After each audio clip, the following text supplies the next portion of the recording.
The United States has concluded voting for its 2024 presidential election, and the world is eagerly waiting to see who the new president will be and what awaits the global superpower. A very good morning. This is the Breakfast Rundown, and I'm your host, Therunee Karunaratne. As always, we have several key international and local stories, so stay tuned with us on the Breakfast Rundown right throughout as we have all the details. Let's get the ball rolling. Our top story this morning, of course, is the U.S. presidential election. The entire world is watching as the United States of America concluded its voting for the 2024 presidential election.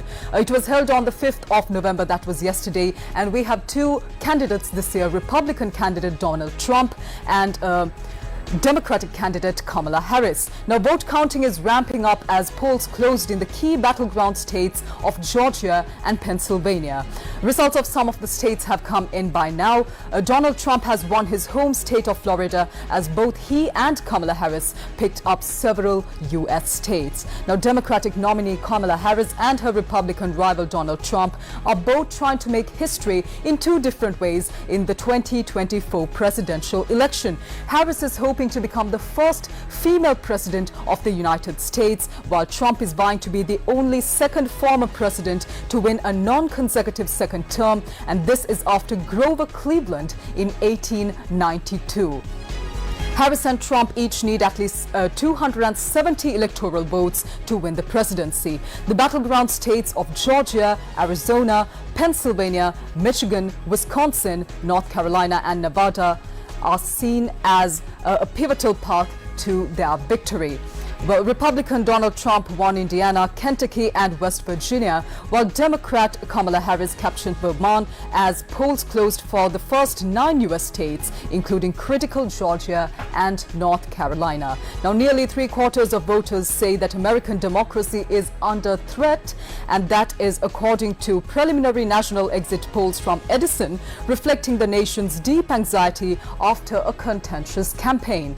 Well, democracy and the economy ranked by far as the most important issues cited by the voters this year, with around a third of respondents citing each, followed by abortion and immigration. As we all know, abortion was a topic that was very deeply discussed, not just in the United States, but also around the world. The Roe v. Wade case was very widely discussed as well. So this is a key point that is being cited by voters in the 2024 U.S. presidential election. Meanwhile, Georgia's Secretary of State Brad Raffensperger says that a total of 12 voting locations will have their hours extended due to bomb threats, as well as 3 additional polling locations due to quote-unquote normal causes. Now, 6 polling locations in DeKalb County, 5 in Fulton County and 1 in Gwinnett County, which all encompass the Atlanta suburbs, will have their hours extended due to bomb threats, as well as 2 in Cobb County and 1 in Glynn County. Now, Raffensperger also confirmed that all of the bomb threats against polling places in Georgia appear to have originated from Russia. Well, let's move on to another story from overseas. Israeli Prime Minister Benjamin Netanyahu has fired Defense Minister Yoav Gallant today, saying that he had no trust in him over the management of Israel's ongoing military operations as the wars in Gaza and Lebanon rage on. Netanyahu's office said in a statement that Netanyahu appointed Foreign Minister Israel Katz, a close ally, to succeed Gallant, while Gideon Sa'ar becomes the new Foreign Minister of Israel. Now, Gallant and Netanyahu, both in the right-wing Likud party, have clashed for months over the objectives of Israel's 13-month-old war in Gaza against the militant group Hamas, and many had expected the Prime Minister to sack him sooner or later. Now, the shakeup comes as Israel's campaigns in both Gaza and Lebanon, where it is waging an offensive against the Iran-backed Hezbollah group, have entered new phases following the killing of both the group's top commanders. Israel is also bracing for Iran to respond to its October 26th airstrikes on the Islamic Republic. Well, allow me to shift your attention to some news here at home. All district returning officers and deputy election commissioners have been summoned to Colombo today. Now, Chairman of the National Election Commission, Karunaratne, says that they have been summoned to hold discussions with regards to the upcoming 2024 general election in Sri Lanka.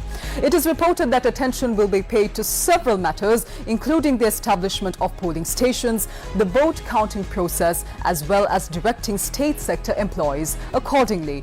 Now, meanwhile, the National Election Commission says that the trainings on senior officials who will be on duty during the 2024 general election have also been concluded. The Commission's chairman, Karunaratne, says that the members of the National Election Commission are also set to convene today. Now, meanwhile, the National Election Commission also says that all official ballot papers have been directed to the district returning officers by now. The Commission's chairman, Karunaratne, says that the ballot papers have been deposited in vaults located in the divisional secretariats. A total of 17,140,354 ballot papers are reported to have been printed for the 2024 general election. Moving your attention to a story apart from the 2024 general elections in Sri Lanka, the Ministry of Public Administration, Home Affairs, Provincial Councils and Local Governments says that there are more than 1,200 vacancies in several government executive services, including the Public Administration Service. Now, the highest number of vacancies in the Public Administration Service and are reported from the Accountancy Service as well. The Ministry says that the number of vacancies is 600, and the relevant examinations to qualify for these positions, for these designations, have already been conducted, and based on the results, recruitments will be made for the said services. The number of vacancies in the engineering service exceeds 250, and the ministry also adds that the number of vacancies in the planning service and scientific service are 100 each. A senior official of the Ministry of Public Administration has stated that the recruitment for all of these vacancies will be carried out promptly. Meanwhile, the Ministry of Trade has says that the report on rice and paddy stocks in the country will be handed over to the President today. The Ministry's Secretary Naimuddin says that data has been collected from 17 districts and these data are included in this said report. Now, officials from the Consumer Affairs Authority recently conducted a survey of stocks of paddy and rice in Sri Lanka that are held by owners of large-scale, medium-scale and small-scale rice mill owners. The Ministry of Trade says that after considering the facts that have been presented in the report, the President will take steps accordingly. Meanwhile, Nadu rice is still reported to being sold above the control price that has been imposed by the government. Also, the general public says that there is a shortage of Nadu rice in the market. Allow me to shift your attention to a few protests carried out by university students of Sri Lanka.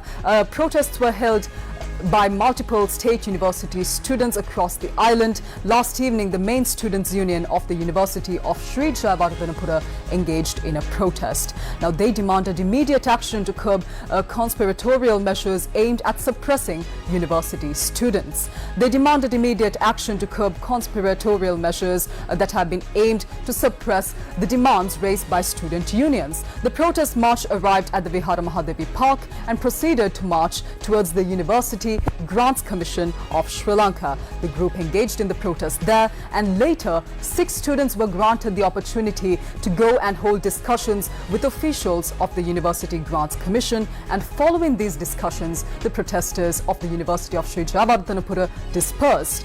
Meanwhile, students of the Inter-University Student Federation and students of the Faculty of Allied Health Sciences of the University of Therunee also staged a protest in the Kandy town. Now, they pointed out that there is no proper system to ensure employment for graduates of the Faculty of Allied Health Sciences. They pointed out that there were also issues with the hostel system of their university, and this protest lasted for over 1 hour.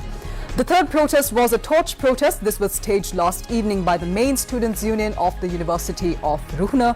They demanded the government to provide solutions to the problems faced by university students of Sri Lanka. Now, an official transfer of the 24 newly constructed homes was implemented with Indian financial assistance and in collaboration with Sri Lanka's National Housing Development Authority. Indian High Commissioner to Sri Lanka, His Excellency Santosh Jha, highlighted the importance of continued collaboration between the two countries. Let's hear what the High Commissioner had to say.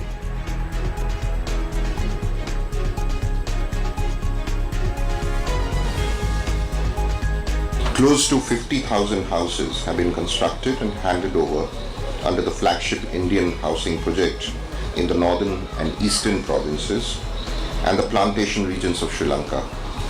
865 of these were in Uva province. Construction of another 10,000 houses has recently commenced under the phase 4 of the Indian housing project. 1,550 out of them will be in Uva province.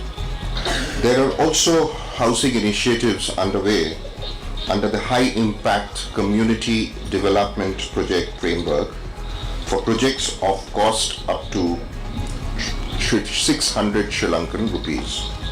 Given its contribution to fulfilling the housing needs of the recipients and fostering a stronger and more resilient society, this successful project finds a special place in the initiatives on both sides to further strengthen the unique people-to-people bonds shared by our two countries and adds another chapter to the impactful development partnership endeavors of India and Sri Lanka.